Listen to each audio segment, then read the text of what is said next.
সম্মানিত মুমিন ও মুসলমান দিনী ভাই ও বোনেরা, আসসালামু আলাইকুম ওয়া রাহমাতুল্লাহি ওয়া বারাকাতুহু। আপনারা দেখতেছেন অদৃশ্য জিন ও জাদুর কোরআনিক চিকিৎসা চ্যানেল, সঙ্গে আছে আমি মোহাম্মদ জসিমউদ্দিন। সম্মানিত ভিউয়ার্স, আজকে আপনাদের মাঝখানে যে বিষয়টা নিয়ে কথা বলবো, যে আপনারা যদি কেউ জিনে আক্রান্ত হয়ে থাকেন, অথবা কেউ যদি আপনার ক্ষতি করার উদ্দেশ্যে যদি জিন চালান করে আপনার কোনো সমস্যা করে, অথবা আপনার ফ্যামিলির মধ্যে যদি জিন্নাতের আলামত বেশি দেখা যায়, তাহলে আপনারা কি করবেন? জি হযরত, এই বিষয় নিয়ে আমাদের অনেকগুলো ভিডিও অলরেডি দেওয়া আছে। তারপরেও আজকে এই যে আমলটা আপনাদের মাঝখানে শেয়ার করতেছি, এটা অনেক একটা পাওয়ারফুল একটা আমল। যে কেউ যদি এই আমল করেন না কেন, ইনশাআল্লাহ সে যত বড় শক্তিশালী জিন্নাত হোক না কেন, সে ধ্বংস হয়ে যাবে। সে ধ্বংস হয়ে যাবে, সে চলে যাইতে বাধ্য হবে। জি হজরত, কারণ বর্তমান এমন এক জামানায় আমরা চলে আসছি যে মানুষ একটু ১৯-২০ হইলেই শত্রুতামি করে, হয়তোবা আপনার সঙ্গে ডাইরেক্টলি কিছু করতে পারে না, কিন্তু এই জিন জাতিকে চালানকৃত ভাবে অনেক ক্ষতি করার চেষ্টা করে, এবং কি আপনার ফ্যামিলির মধ্যে এমন যদি বান মারা দেয়, আপনার মৃত্যু পর্যন্ত হতে পারে। খুব কালো জাদু মানে খুব ডেঞ্জারাস একটা বিষয়।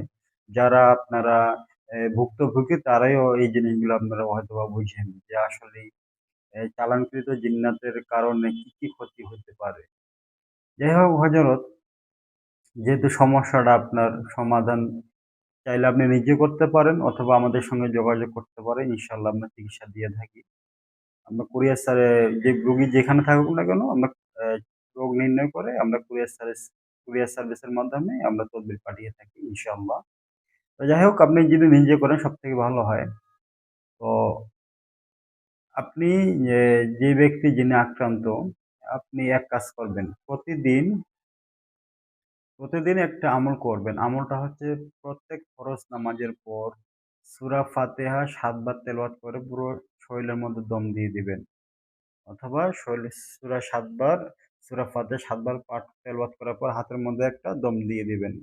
সূরা নাস ৭ বার তেলাওয়াত করে হাতের মধ্যে একটা দম দিয়ে দিবেন।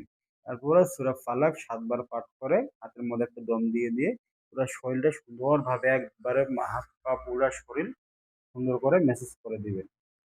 দেওয়ার পর যে কাজটা করবেন, এই আমলটা আপনি কন্টিনিউ কিছুদিন করতে থাকেন। ইনশাআল্লাহ দেখবেন যে আপনি ইনশাআল্লাহ অনেকটা সুস্থ হয়ে যাবেন। ঠিক আছে? প্রত্যেক ফরজ নামাজের পরে এই আমলটা যদি যে কেউ, জিনের আচরকৃত ব্যক্তি অথবা অথবা আপনাকে যদি কেউ ক্ষতি করার উদ্দেশ্যে আপনার মানে এক কথায় চালানকৃত জিন্নাত হোক, আশিক জিন হোক, অথবা এমনি জিনে হোক না কেন, সে যত শক্তিশালী হোক না কেন, আর যত পুরনো রোগী হোক না কেন, এই আমলের বরকতে আল্লাহ পাক ইনশাআল্লাহ এই জিনের আচর থেকে অথবা আক্রমণ থেকে আপনাকে উদ্ধার করবে। এটা অনেক পরীক্ষিত একটা আমল হতে পারে।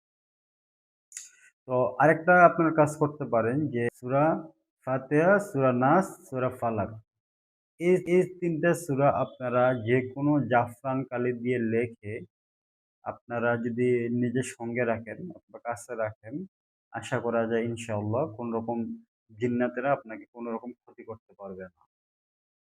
জি হযরত, আপনারা যারা জিনে অথবা জাদুতে আক্রান্ত, আপনাদের এই আমলটা আপনাকে আজকে আপনাদের মাঝখানে শেয়ার করলাম।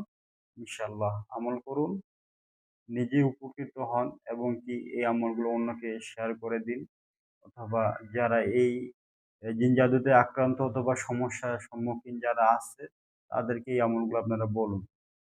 ইনশাআল্লাহ অনেক ফায়দা পাবেন। এটাও আমাদের অনেক পরীক্ষিত আমল। প্রত্যেক রোগীর ক্ষেত্রেই আমলগুলো আমরা দিয়ে থাকি ইনশাআল্লাহ। আসসালামু আলাইকুম ওয়া রাহমাতুল্লাহি ওয়া বারাকাতুহু।